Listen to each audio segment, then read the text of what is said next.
and then we'll get everyone. We welcome back. And to those of you who are joining us this week for the first time, we are delighted that you're here with us. I have a couple of announcements, and then I'm going to hand it over to Dr. Strother.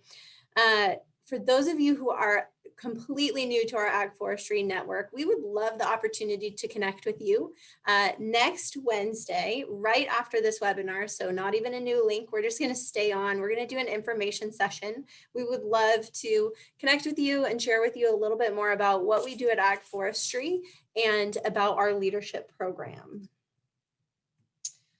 And Class 41's virtual graduation. Class 41 was all set to graduate last April when we had to postpone their graduation. And we have been so hopeful that we would be able to celebrate with them in person this spring. And that is just not going to happen. So I guarantee you this will be the best virtual graduation that Ag Forestry has ever hosted.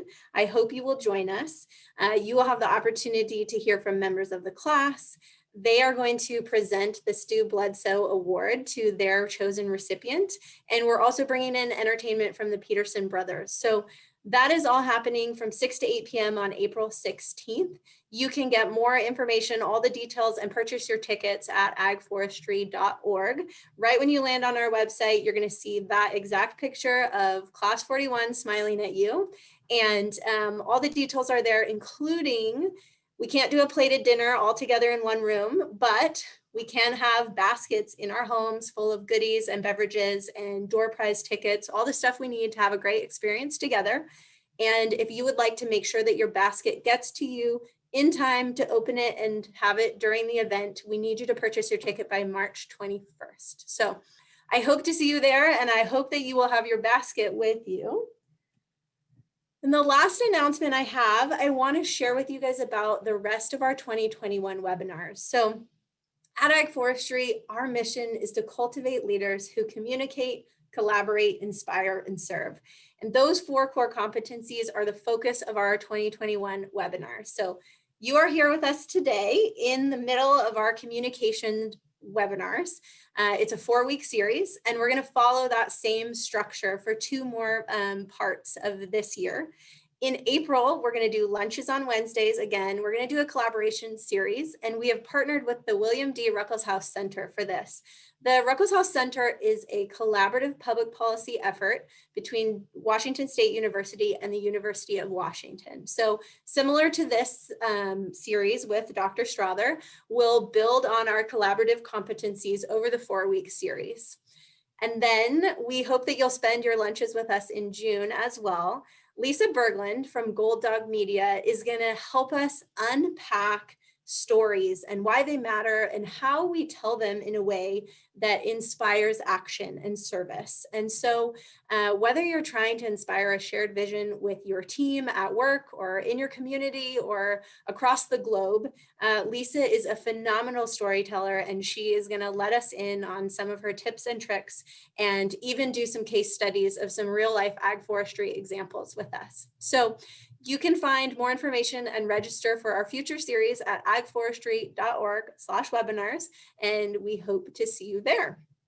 So without further ado, I'm going to pass it over to Dr. Strother, and we are going to dig into difficult conversations. Thank you, Hannah, so much. I am so excited to be back here with all of you. Thank you for taking time out of your day to be here on this really interesting conversation, this topic. Hannah, I'm going to ask you to make me a co-host so I can share my screen.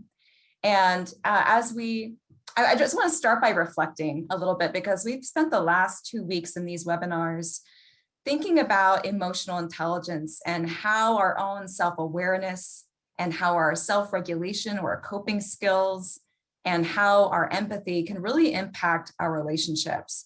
And what we're going to do now is take that a step further to think about, okay, I've got some difficult conversations in my life, whether at work, with my friends, or with my family, probably family more than ever, just because of the environment we're in.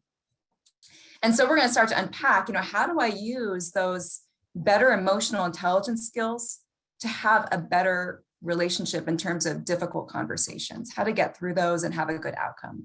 So just as a reminder from our last two sessions, in case you're joining us for the first time, we've already talked about self-awareness and how important it is to be aware of our emotions and our thoughts and our behaviors at the moment that we're experiencing them.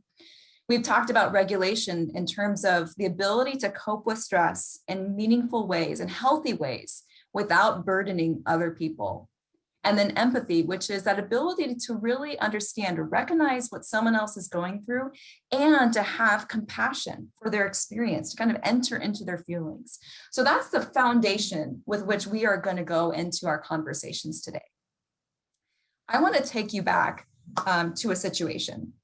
And I remember this day I had walked into someone's office with an intent to have a very candid conversation. And I had learned up until this moment that, when you've got something important to say, when something has been going on, there's been a pattern of behavior, a pattern of events, you need to address it. You need to make sure that those things don't continue. That was how I was sort of oriented to this idea of feedback. And I went into that room and I said, all the right things, at least I thought, hey, do you have a minute? Would you be open to some feedback? And then I sat down and I said something in the very first moment of the conversation that I have regretted ever since. And I'm going to talk a little bit about what that was in that conversation that made the conversation go poorly, that led to having a poor outcome.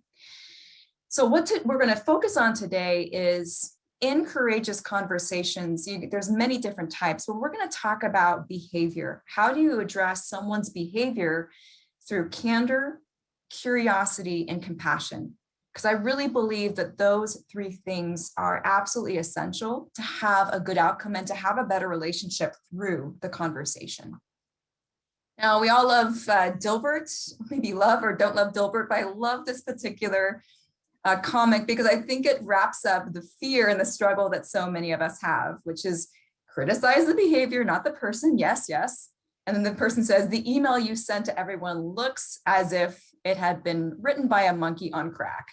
Just to be clear, you are terrific, but everything you do is exactly what a moron would do. I mean, I feel like I have been on the edge of saying things like that. And, because we all, sometimes things come out of our mouth and they come out in a way that we don't intend. In my experience at Gonzaga, doing a lot of work with leaders, individual contributors, organizations, this topic of difficult conversations is the number one thing I hear about, the number one thing that people struggle with. And it has risks on all sides. Risks if you do it, risks if you don't do it. And that's why I'm assuming that we have so many people who have showed up for today. We are all struggling with this. And I struggle with it a lot. I teach about it because I am on this journey right along with you. I've had plenty of mistakes that I'm going to talk about today. And also I have had moments where I'm like, wow, that really turned out well because I learned something from my last mistake. So this is an opportunity for us to learn together. And I will be inviting you to share your lessons in a safe way, I think, through this webinar. So the tools that I'm going to use today, like our conversations and how I'm going to present my thoughts, is based on several books. It's based on Crucial Conversations, Difficult Conversations, Radical Candor, and Fierce Conversations. These are all good books that have lots of great nuggets and lots of overlap in terms of how to approach something difficult. So in the chat, this is a moment where I'd like you to share, obviously without names or any specifics, but what kinds of situations have you been in that have called for courageous conversation? That conversation where you're just like, you're dreading it, you don't want to go there, you put it off, you procrastinate, you think maybe it'll just work itself off, but at the end of the day, it needs a conversation. So if you could just share, like, what has been a situation that has called for that kind of conversation? Thank you. Having disciplinary conversations with employees. Yes, so very true. Annual review. Yes, absolutely. Absolutely. What else comes up for you? Addressing improper comments. Absolutely. And many times people are not aware when they say something that's inappropriate or offensive. board meetings, gossip, yes, inappropriate joke. Yeah, especially now we're in an environment where we really need to be even more conscientious about who is being othered, who is being marginalized by jokes. I mean, we should always have been, but I think it has become even more important for us to be thinking about how people are impacted by behaviors like that. Yeah, wrongdoing, so many important things here. Thank you all for sharing that. Some examples that you may have thought of: ending a relationship. That's not easy, even if you know it's a relationship that you need to be out of. That could be work, professional, personal, etc. Giving someone feedback. Anyone ever had to give feedback to a boss? That's tough. There's a power differential there that makes it really difficult to overcome. Talking to a team member who is not meeting their expectations. That could even be a peer. It's really hard when you're on a level playing field with someone and you're not in that position of power, but you feel that there is a conversation that needs to be had with someone who works alongside you. Being honest with a friend who hurt you. Talking to a loved one about their addiction. Very challenging. And so again, in this session today, we're going to talk a little bit about addressing behavior. And next week, we're going to talk about opinions. How do we have a conversation with someone who has different opinions from us? And I know that this has been on a lot of our minds just because politics are out there. Politics are part of our lives in so many ways. And it just feels like one of those things that, like, if you touch it, you're going to get burned. So we are going to spend some time next week on that. Today, let's focus on behavior. What is your biggest hurdle in having a conversation with someone about their behavior? You can add this to the chat, but you can also just reflect on it. Like, okay, when you have thought about going into an annual review or going into a situation where you need to talk to your team member who reports to you about something they did, or someone made an offensive joke, what might keep you from actually having that conversation? What might keep you from going into it with courage and confidence? And so some of the things that I've noticed over the years is that they're just awkward. Those conversations are so awkward. It's like, nope, not going to go there. I don't want to do that. It doesn't feel good. It's not my job. You might say, you know what, like someone else needs to talk to that person. And we might just kind of boot it, you know? Jen says, fear of rejection. Absolutely. How is our relationship going to change if we have this conversation? You might say, it's not worth it. The risk is too high. It's not even worth going there. Who am I to judge? This one is something that I've come across a lot. Like, if I see a behavior in a meeting and I can see it's affecting people, including myself, I might talk myself out of even saying something about it because I might think, you know what, I'm not perfect. Why would I want to say something? I don't want to show up and be like, you know, I'm better than you. So that can be a barrier for a lot of us. And we might even say, you know what, at the end of the day, my relationship with them is more important than this. I'd rather just have a good relationship. Okay, I wish I could see show of hands because I have a feeling that if we were to see all of us on the screen, we could probably all say, yes, at least one of these things has kept me from having that conversation. And Gina has also added that it's a lack of real support. Sometimes that you may not even feel that having that conversation is going to have a good result, and maybe no one's got your back. So many different mental and emotional barriers come to this. Okay, but the question is, what is at risk if we don't have those conversations? What if we don't say anything? Now, one thing that we do know from employee engagement is that one of the reasons often a high performer might leave an organization is when there's so much attention that's being paid to a low performer, or there are things that are going on that are keeping that high performer from feeling supported or feeling recognized. And so it's a real question of, as a leader, as a team leader, are we doing enough to make sure that bad behaviors, things that are not helping our organization, our team, are being addressed, that we're not allowing things to fester? And you know how that is. If you've got someone who is just they're not there, they're not engaged, they're not pulling their weight, and that person's just allowed to stay, or they create a culture of toxicity and they get shuffled around, but nothing really happens, no accountability. That is a huge risk for the culture of your team, the culture of your organization, your performance. Also, mental mindsets, like mental health. Think about how much those people impact our mindset going into work. And just ask yourself, have you ever been in a situation where you found out that you had something in your teeth like all day and no one said anything? You know, like, have you ever been there, or, you know, you found out your fly was unzipped? Like, anytime we find out that we had something going on that no one told us about, we feel embarrassed, don't we? So what does it look like if we put ourselves in the shoes of another person? If someone is engaging in a certain behavior, they're doing something that is not helping them, that's not helping people around them, and they're not aware of it, wouldn't they want to know? Wouldn't we all want to know if we're doing something that can be corrected? And I think the thing is, we want to know, but we also want to have our dignity intact from that kind of conversation. This is an important quote. I want to bring it here. 20 years of research involving more than 100,000 people reveals that the key skill to effective leaders, team members, parents, and loved ones is the capacity to skillfully address emotionally and politically risky issues. This is from Crucial Conversations. The capacity to address emotionally and politically risky issues.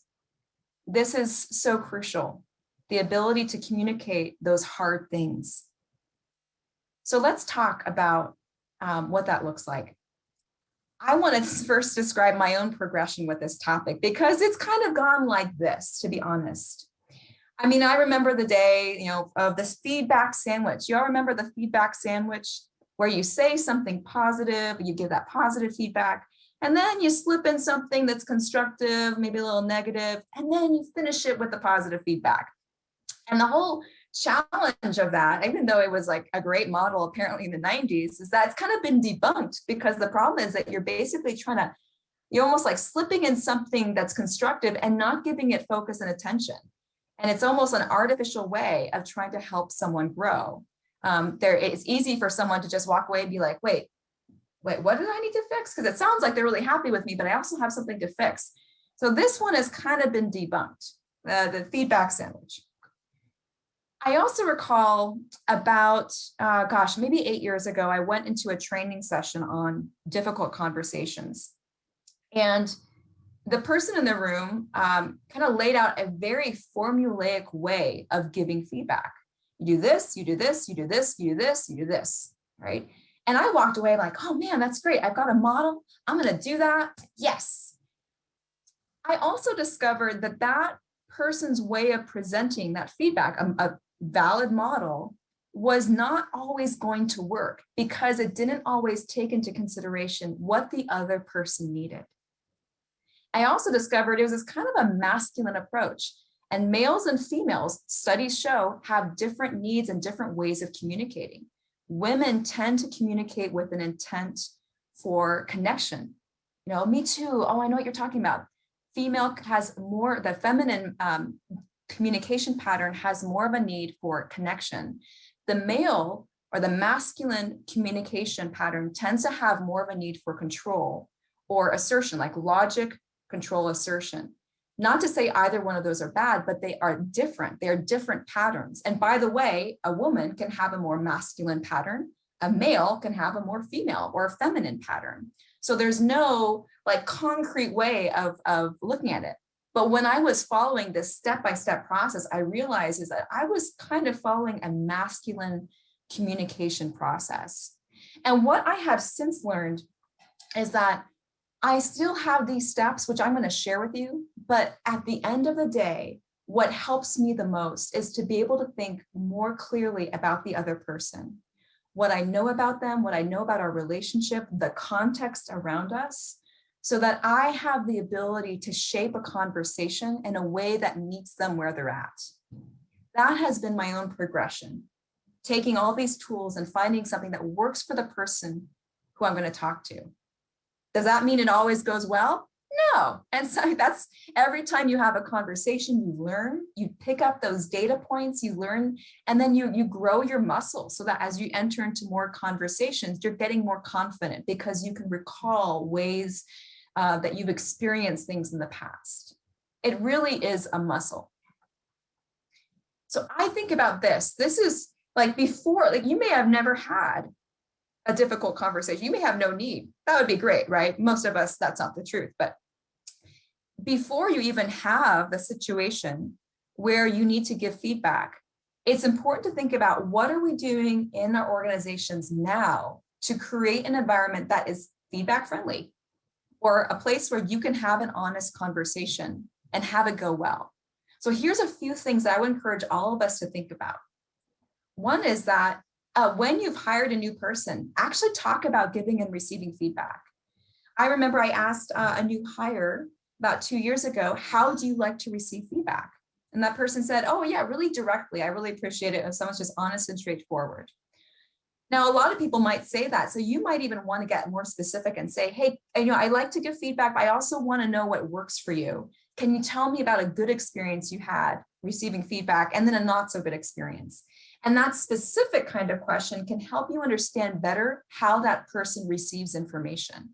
So be sure that when you're developing a relationship with someone at work, a new hire, that you're actually focusing on that conversation about feedback. And you should also share, here's how I like to receive feedback. Here's how I tend to give it. Here's how I receive it. And that way you're setting the table, you're setting the tone for the relationship, and there are no surprises later on. It's also really helpful to get into a habit of providing not just positive feedback regularly, but specific feedback. Why? Like if you just walk by someone, hey, good job with that webinar today. Hey, great job in that meeting. Okay, that's nice, but it doesn't really give that person validation of what they did.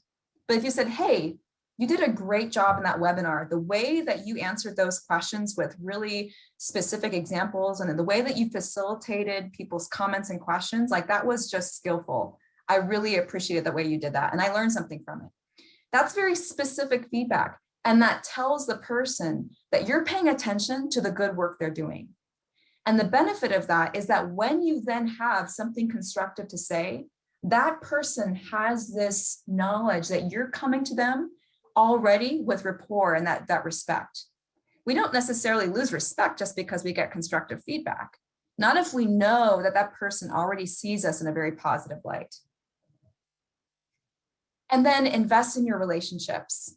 So not just about giving that positive feedback, but making sure that you have a relationship built on trust and rapport. And that could be making time for lunch dates, even if it's virtual, just 12 to 1. Hey, let's have a virtual lunch date. We haven't had an update in a while. We haven't checked in a while. I just want to find out how you're doing outside of work. Going on a walk. I have a colleague that I go on a walk with regularly, and that has been a wonderful way for us to engage in a mentorship relationship. Giving cards, you notice something in a meeting, it's another wonderful way to give someone some recognition for what they're doing. And the benefit of doing things like these 3 bullet points here is that you're creating that space where they are going to be more open, again, when you have something constructive to say or something you want to observe and you're not quite sure about. Creates the foundation. So when I think about a difficult conversation, what I learned over time is that I wasn't always attentive to myself. So I'm going to take you back to that conversation I just told you about that I entered into. In my head, I was like, I've got to have this conversation. I'm seeing a pattern of behavior that's not going to be good for this person or for me. It's creating some conflict. Got to address it, nip it in the bud. The problem was that I had not really reflected on myself before I went into that conversation. Okay. I didn't ask myself, what's my intention here? What do I want to get from this conversation for her and for me? I didn't think about what my contribution was. I didn't think about, how did I add some issues, some tension here? Was I not being clear, or was there miscommunication? I didn't think about myself there. I didn't think about the story I was telling myself. I went straight to a story in my head. This is why this person's doing it. And this is the most important part in this situation. I was not emotionally ready or mentally ready to have that conversation. In fact, I can honestly say that something happened and it kind of flipped my lid. It was like, oh, that's it. This is the 3rd time that's happened. It's time for me to address this. And I basically just kind of walked down to the office, marched down, feeling like I'm doing the right thing. but I was not emotionally in a good state to have that conversation. And because of that, I didn't prepare. I didn't prepare and think about how might this person receive what I'm going to say in a way that holds their dignity intact. I just kind of went down like with my, I'm going to do this thing. Okay. So anytime you think about what's going on, this thing that you need to talk about, start with yourself. Start with yourself. It's the most introspective place to be. Okay. And that's why we talked about self-awareness in our first two webinars. I also think it's really important to think about the time and the timing. And what I mean by that is what's going on, this behavior, was this a one-time thing? Or is this a pattern of behavior? Is there a consistent thing happening that needs to be addressed? One time might be an accident, like someone shows up late to a meeting. Sorry about that, one time. If they're consistently late for meetings, you could say, okay, there's a pattern here. And that's got me curious. Why is there a pattern? You might ask yourself, what's the risk if I keep delaying this conversation? If I just allow this to keep going, what's going to fester? You know how like when you're talking about something that happened, like started happening a year ago, you're waiting a year to bring it up. That person's not going to appreciate that the conversation is happening so late, and nor will anyone else if they're being impacted by the behavior. And then what's the right time to bring it up? You know, like when do you want to have this conversation? When is it going to feel most comfortable for this person? Is that going to be, you know, at the end of the day? Is that going to be, you know, at a time when you can actually be in person with them? You know, when's the right time? Context. This is another thing that's really important. And sometimes we forget. What's my relationship to this person?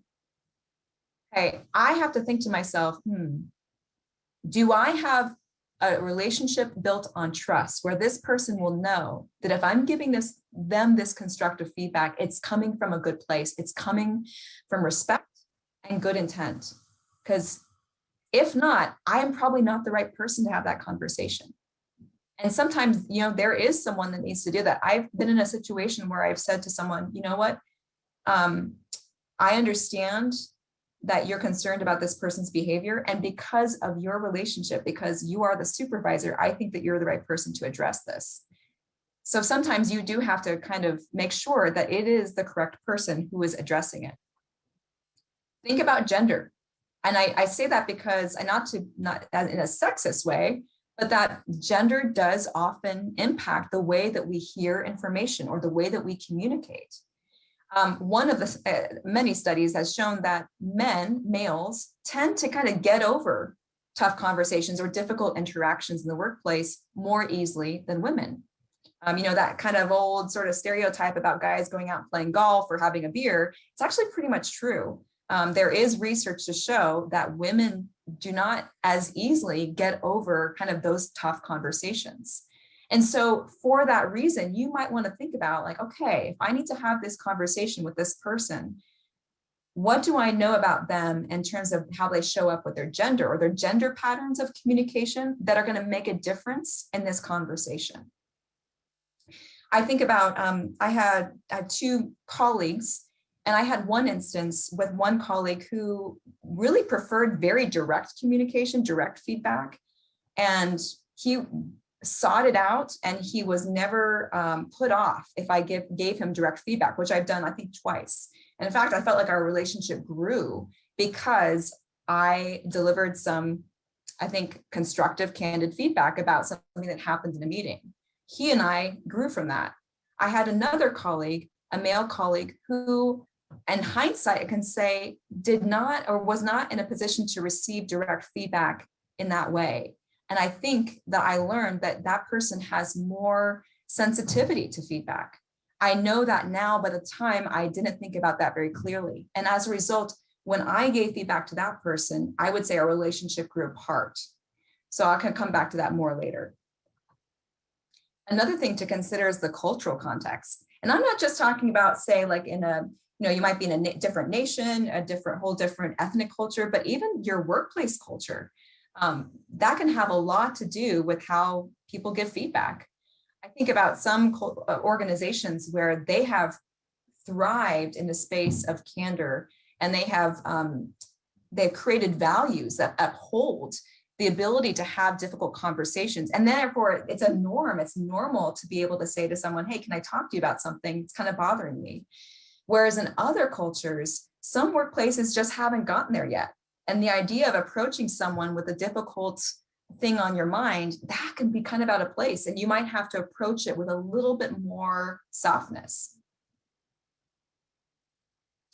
And I want to end these kind of reflections before going to the conversation with something that's very true for our Gonzaga philosophy. It's a Jesuit, and the Jesuit is the type of order that Gonzaga is based on. Jesuits have this concept of meeting people where they're at. We'll call it accompaniment. And I like it because it's actually very similar to that concept of attunement that we talked about in our first session, or our last session, to tune to where people are at. And this is all related to empathy. How can we understand or think about where someone is in their life, in their situation, their personality, and try to figure out how is this conversation going to need to be held in a way that honors them? What's their personality? Like an introvert versus an extrovert. Just as one example, an introvert might need more time to process something. They may not be as verbal in a conversation because they're thinking about everything they're hearing. An extrovert may be more verbal, or maybe like processing kind of outwardly. So you might think about what do they need in that environment to be able to hear your message? What are their sensitivities? So again, I talked about this with these two colleagues I had, one who's very open to feedback and really appreciated it, sought it out, and the other who I would say had more sensitivity to feedback. And it could be that in their life, they may have been in a situation where feedback was a very negative thing, or where they have a lot of history with receiving difficult feedback. And so now I know that person was probably a bit defensive with what I said. So again, I probably would have gone about it differently if I had thought about that person's sensitivities, if I had been more aware of where they're coming from. You might also think about their current situation. Are they going through something difficult? That's a really important piece to be aware of. If someone's going through a really difficult environment, that it doesn't mean that you don't have the conversation. It just means that you're going to enter it with more sensitivity. And you might think, I might need to find really a different time to bring this up. Maybe today is not the day, but you might want to get on the calendar and say, hey, can we have a check-in? There's some couple things I wanted to touch base with you about. And Rebecca brings up a good question. What if you don't know? Yeah, what if you don't know? That's why I really believe it is important in your team building process to talk about these things. You can also, I mentioned that you can ask people when they're hired, how they like to receive feedback. This could also be a wonderful reflection question that you could bring to your team. Like, hey, I was at a webinar last week, and one of the things we talked about is how we like to receive feedback. Would people be willing to talk about this today before we start our meeting? That is something that we do in our staff team at Gonzaga. We actually have quite a few very honest conversations about the way that we think, because it helps us understand what we need, what we value as well. And sometimes too, you don't find out until you try. And then it's a learning lesson. But the benefit too is that even when you have a conversation that doesn't go well, there's always the ability to repair. Thank goodness, because I've said I don't always get this right, but there's always the opportunity and the ability to repair a situation with a really honest apology. And I'll come back to that later. So really at the end of the day, you're thinking like, what's going to help this person feel safe to engage? There's a lot of stuff to think about here. And I don't want you to feel like you're going into a conversation like, I'm going to do this. Like, it's not that check the box. It's just sort of like getting yourself oriented to, there's complexity to this. But at the end of the day, I need to think both about my internal thoughts, my emotions, and I need to be thinking about the other person. Because what worked for someone else when I had that conversation may not work for this person. I need to be attentive to their needs. So this is where I'm going to share a framework, because I know some people are like, okay, give me the steps, Rochelle, just give me the steps. And I hear you. And some of these steps have been borrowed from that first training I went through, and also from some books that I referenced earlier, and from my own experience. So these are some things that might be helpful to you as you go into a conversation, keeping all those other things, in your frame of mind.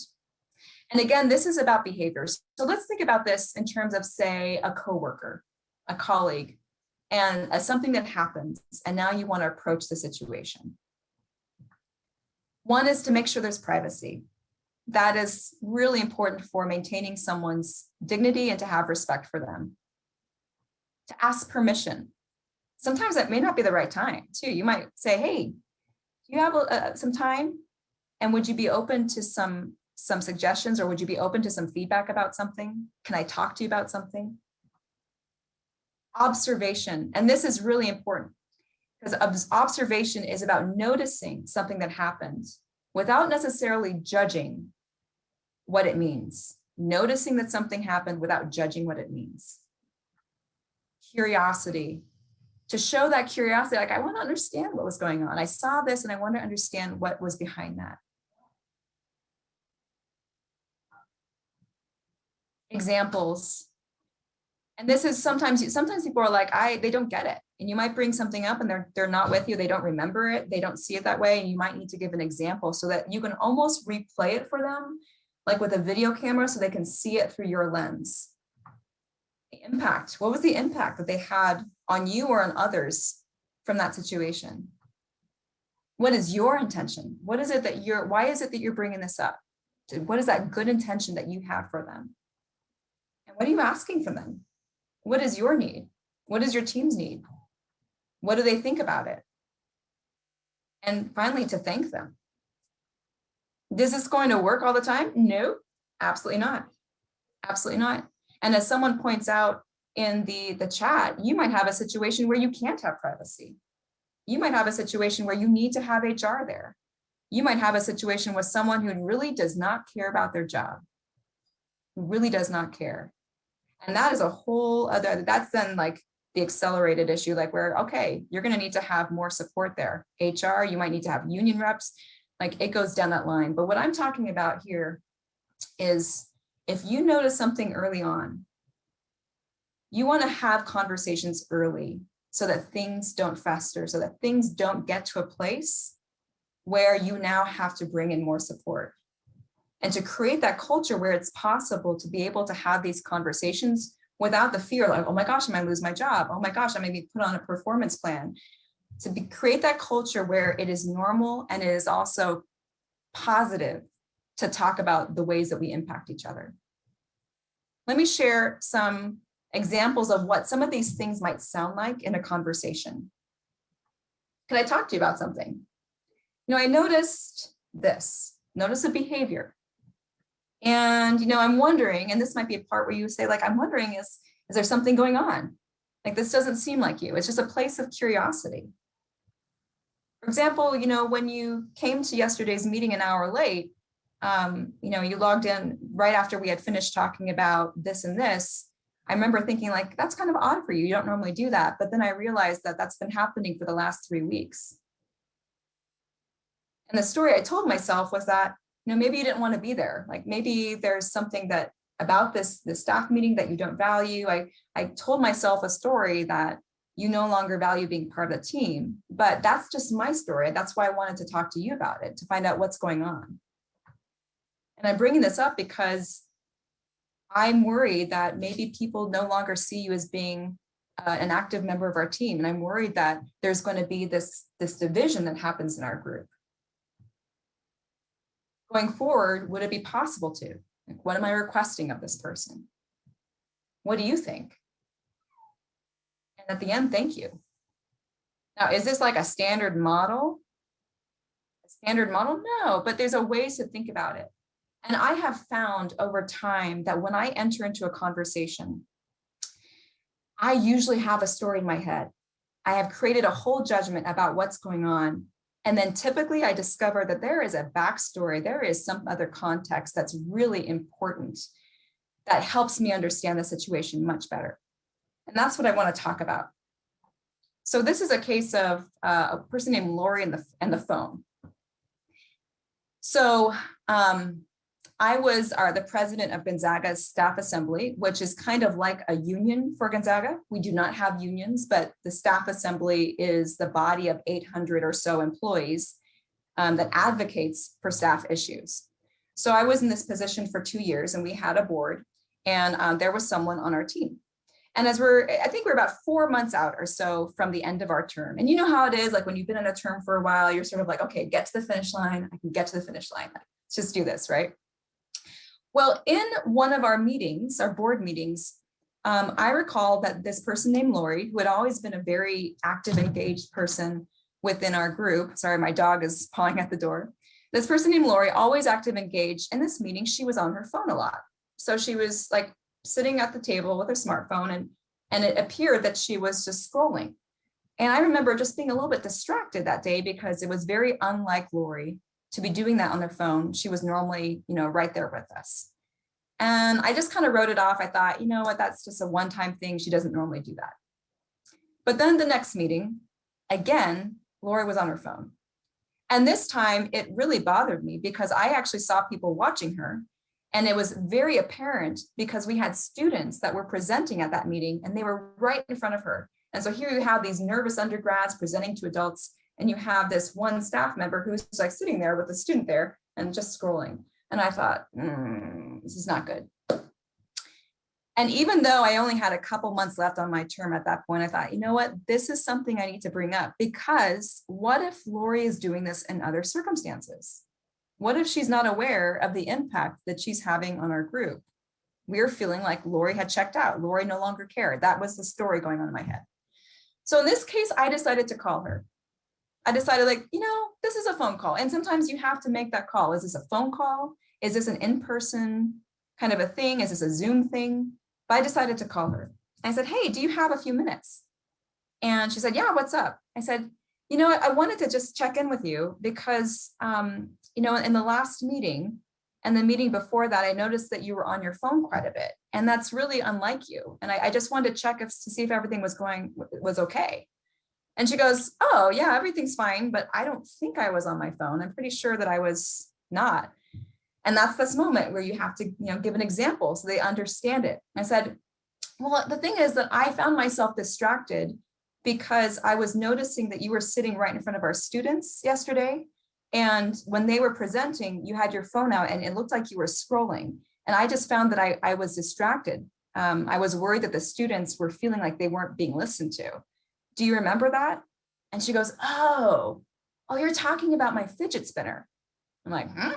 And she goes, yeah, my fidget spinner. It's this app I have on my phone, and it just like allows me to kind of fidget when I'm listening. I tend to listen better when I'm fidgeting. I said, oh, okay, that makes so much more sense. I said, the thing is that people wouldn't know that you were on your fidget spinner. They would just assume that you were on Facebook or like scrolling a website, because that's how it looked to me. And I would really hate for people to think that you're not listening. Is there a way that you could get a different kind of fidget spinner that's not on your phone? So like even just something in your hands, or because it makes it look like you're not with us. And she's like, oh yeah, totally. I didn't even think about that. And she's like, yeah, and I just do it in most of my meetings. And that's why right there is where I confirmed that this was an important conversation to have, because imagine how many other meetings this person would be in using this phone fidget spinner while other people are feeling like this person doesn't care what I'm talking about. And so I said, yeah, that would be great. I really appreciate that. And that's how the conversation ended. It was probably 5 minutes long. And the main thing I took from that was that I had a story in my head about what was going on with Lori. And it was different from what was the reality, but there was a change that was needed because she didn't realize the impact that her behavior was having on us. So that is an example of where it went well. But I want to take you back again to that situation that I talked about earlier. When I walked into that office, I had this agenda, I brought up the things. The main things that I learned from that situation that did not go well is, one is I entered that office with an emotion. I was reacting as opposed to calming myself and preparing for the conversation. I reacted. And the second thing, which is a mistake that I hope to never make again, and I would really hope that the others watching this understand it too, was that when I shared my feedback, I attributed something to the person's character as opposed to behavior. And the way I said it was, I'm concerned about your decision-making. Just think about that for a second. If you're in that person's chair and someone says to you, no, I'm concerned about your decision-making. Not that I said it in that way. I said, I'm concerned about your decision-making. At that moment, I was attacking her character, her very essence, her dignity.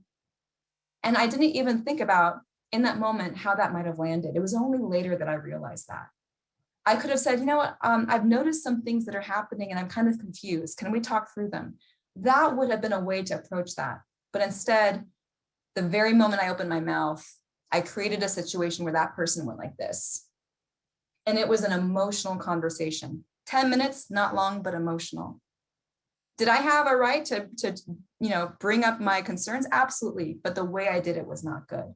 And that has been a real learning lesson for me, is how can I make sure the person's dignity and their self-worth is not being attacked in that conversation. Here's some phrases. If you find yourself in a conversation that's getting stuck, here's some things that might help. One is just how you're doing. Sometimes, like, if you see a behavior that's going on and you're thinking, gosh, something is going on with this person. I don't know what it is, but I'm noticing this and this. It can be really helpful to start with, how are you doing? And you might find that that simple question opens a floodgate. And you'd be surprised too, how many people ask the question, how you're doing, without really caring how you're doing. And it takes some courage to be able to say, okay, how are you really doing? Because oftentimes when someone's got something going on, they know, not always, but oftentimes they know. So think about, how might I open up this conversation by just starting with where they're at right now. You can also sometimes say, hey, I may have misunderstood that. Can you tell me your side of it? Because that's a story. Sometimes we have a story created, or we have an interpretation that's not always right. The story I told myself was this. And what you're doing when you say the story I told myself is you're allowing there to be a different story, their story, the truth, or a truth. There could be a third truth, right, that's separate from the two of you. The way it landed on me, this is the impact it had on me. Again, you're not saying that there's something wrong with you. You're saying this is how it landed on me. And someone brought this up, I think it was Tim in the comments, that the word "and," it can be so powerful for a conversation when you take out "but" and you put an "and." I have a colleague who is just amazing at this. I never hear her say the word "but." I know when she has a different opinion, she disagrees, but simply by taking out the "but" and putting in the "and," it just opens up the conversation. I'm not telling myself, oh, here comes the "but," like a lot of us do. It makes me more open to what she's saying. So give that a try. Just put a little Post-it note now. Like, okay, anytime I want to say "but," let's put in an "and" just see how that goes. Now, I hear what you're saying, and I'm wondering if we could also try this way. I'm sorry. I'm sorry. A real, genuine, authentic, I'm sorry. Because sometimes in these conversations, we discover that we are at fault, or we have contributed something we weren't even aware of. And I'm sorry that you took it that way, because that's also saying, no, you have the problem. That's on you. But just, I'm sorry. That was not my intention, and I want to fix that. Full stop. And please feel free in the chat, if you can share what has helped you. What have you learned? Like phrases that open up a conversation. Phrases that close conversations, like "you always," "ooh," "you never," "you need to," "you shouldn't," "I'm sorry that you took it that way," "don't cry." Ooh, that's a tough one. When someone's emotional and you're telling them not to cry, trying to suppress that emotion, that's usually going to backfire. Can you please be respectful? The problem with these kinds of statements is they're putting it on the other person, that this is your problem, as opposed to saying, this is what I need, or this is how I'm interpreting this, or this is what's going on for me. The more we can focus on our experience of it, our interpretation, it releases that kind of tension and defense that can come for someone else. Now, I want to be really clear. For some folks, there is so much that's happened in their life. There's trauma, there's sensitivity, self-esteem issues, that even if you approach that conversation with the best intent, the most preparation, they may never be in a place to receive it. They may never be in a place to receive it. And you have to recognize that, because sometimes, you can really struggle with that. And whether it's even appropriate to have that conversation. And for some people, I mean, there have been times when I've said to someone, you know what, the things that we're talking about, these are really difficult things. And I can see that this is difficult. And I'm not sure that I'm the right person to have this conversation. Have you ever considered getting support for this? Have you considered a coach? Have you considered a counselor? I think this might be helpful. And I'm also pretty transparent about the work I've had to do for myself to overcome my own stuff, because we all have stuff, right? We all have stuff. But it's powerful, and it's really powerful when we can share with someone else the work that we've tried to do to help us process it. And if you find that conversation is tense, and I've been there, right? It's so helpful to tell yourself, I'm going to listen without interrupting or frowning, because I think I mentioned I frown, so I have to remind myself, listen without interrupting. And that when I finish a statement, I'm not going to jump in, but maybe I'm going to wait a couple seconds and process it. You might even rephrase what you hear, like, okay, I'm hearing you say this. So it sounds like this was the issue. Is that correct? You can acknowledge when someone else is frustrated. Okay, I'm seeing that, you're really frustrated about this. I can see that this was an issue. And I get that. I can see where you're coming from. Sometimes it's good to take a step back. I had a situation, a very emotional conversation in my career. And at the time I thought, we got to get through this. We're in this moment, we got to do this. But what I should have done, again, hindsight, looking back, is I should have said, you know what, like, I can see that we're really passionate about this conversation. Like, we clearly have very strong opinions about this. Would you like to take a break? And should we come back to this maybe this afternoon or tomorrow? So sometimes it's really good to just offer that moment to just break and recollect yourselves. Sometimes you need to clarify, like, I want to make sure I'm being clear because this is what I'm hoping to get out of it, or this is what my intention was. And apologize when appropriate. I've heard some women say, oh, don't apologize. Women should not apologize. I want to say that one of the most important things that we can do is to apologize when we truly have harmed someone, even if we didn't intend it. But if our action had an impact that was harmful, hurtful, offensive, we should apologize. That is just basic good leadership behavior and modeling. And establish your needs. This is what I need going forward. This is what I'm hoping for. Is that possible? And is that fair? I'm really appreciating that in the chat, we've had some really good comments about what's been helpful for people or what has not been helpful.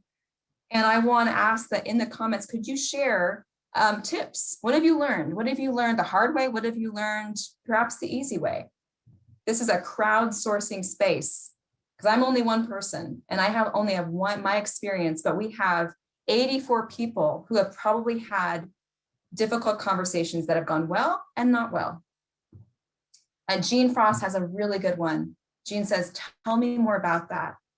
If you find yourself in a conversation and someone says something and you're struggling with it, like you don't understand it, and maybe it puts you on the defense, like, what the heck? Where is that coming from? Like the internal voice is reacting. To say, tell me more about that, allows that person the space to unpack what's going on for them. And it also allows you to just listen with curiosity. Can you say more about that? Stephanie says, meaningful apologies. I'm sorry for that specific thing. I won't do that again. And this is what I will do to make it up to you. Thank you, Stephanie. That's so helpful. Kara, listen to understand, not just to respond. Yeah, how do we show up in a way that that person knows that we're with them and we're not just thinking of the next thing that we're going to say. Pamela, lower your voice volume and pitch to calm a nervous person. Oh, that's such a great help. Because if we're up here and we're really loud, that person's going to feel on edge. Even if it's positive feedback, they might feel like a little on edge. So really, really great point there. Christina says, I've learned that when you have an opportunity to repair a relationship, it can really strengthen the relationship. I 100% agree. I know that we might be afraid of apologizing, afraid of even having that conversation. I have experienced for myself that my relationships have grown in many cases after having a difficult conversation and then repairing it later. It is hard to do, and it requires so much vulnerability to be able to come back to something that was hard, but to be able to say, you know what, in that moment, I said some things that were hurtful, and I need to own that. I want you to know that I've learned from that, and I promise not to do that again. That is a space of growth, whether it's with a colleague, a friend, your partner, your spouse, your child. We talked about that last time. How about we repair relationships with our children? So important. And I want to point out, John had a really great point that this is not just a one-way street. It's not just about me telling you what you need to fix. It's also demonstrating that I can receive feedback too. And if I can model what it looks like for someone to say to me something that's bothering me, it's going to model that for everyone. If you are a team leader and you can say to people, hey, you know what, I'm really open to your feedback. I want you to know that it's safe for you to share with me when something's not going well, or when you're challenged by something, or if I've done something to offend you. And then when that person takes you up on that, they send you an email, they make a phone call, they share something in chat, that you can model what it looks like to receive that information with curiosity. Like, thank you for telling me about that. Okay, I wasn't aware that I was doing that. I really appreciate that I'm hearing this. Can you give me some more specifics? I want to make sure I understand this really well. Hedy or Hedy, I apologize if I'm mispronouncing your name, says, set a plan for when and how you will address the situation. Don't let it slide or ignore it. Be control of when you are ready to start the conversation. So helpful. Thank you for that. It's, you know, sometimes things get in the way, but it is so important to say, this is what I need to do, and I'm in the right space to do it, and I'm doing it for good reasons. Know your intent. Know that you're doing it for the right reasons, not just out of spite, not just out of revenge or whatever it might be. Yeah, preparing to come from a place of real sincerity. Also, if I can't generally come up with a different version to the story and be able to define what positive outcome I want for the person, I'm not emotionally ready for the conversation. That is incredibly helpful. I can't see the name fully there, but I may not be ready for that conversation if I cannot come up with a different version to the story, if I'm not open to it, because curiosity has to be genuine. Can't be faked. Yeah. Tim says, money discussions such as pay, raises or bonuses being withheld have never gone well. Those are very difficult issues. Jen says, create a safe space for open communication. Yeah. These are really important tips that I want to share. And I know that you may have some questions. And so if you have a question that we were not able to discuss today, please feel free to share your question with me by email. I'm happy to talk through it. Also, role play. Role play can be so helpful before you go into a situation. Practice it with someone else. So I'm going to put my email into the chat again for those of you who want to be able to call me. But what I want to share is that for next week, I'm going to share my screen one more time. Next week, we are going to talk about techniques to go into conversations about our difference of opinion. I know this is really on people's minds right now. How do I talk to someone about like their political beliefs? Because it's really started to create an issue in our family. Or religious beliefs, like, you know, in the right setting, right? When it's important. But how do we talk about that? How do we learn from each other? Also, again, here's my email, strother@gonzaga.edu. And if you want to learn more about our programs in the meantime, our website is there as well. Hannah, I've gone about 1 minute over time. And so I want to turn it back over to you, and thank you everyone for your engagement today. It was a wonderful minute. Thank you so much, Rochelle, for your authenticity and your vulnerability as you share your own journey with us. This has been incredibly powerful. So thank you all for being here with us. I will send out the recording, and I'll make sure to include Dr. Strother's email in case you didn't get a chance to jot it down, and we will see you next week. Thanks, everyone. Thanks again.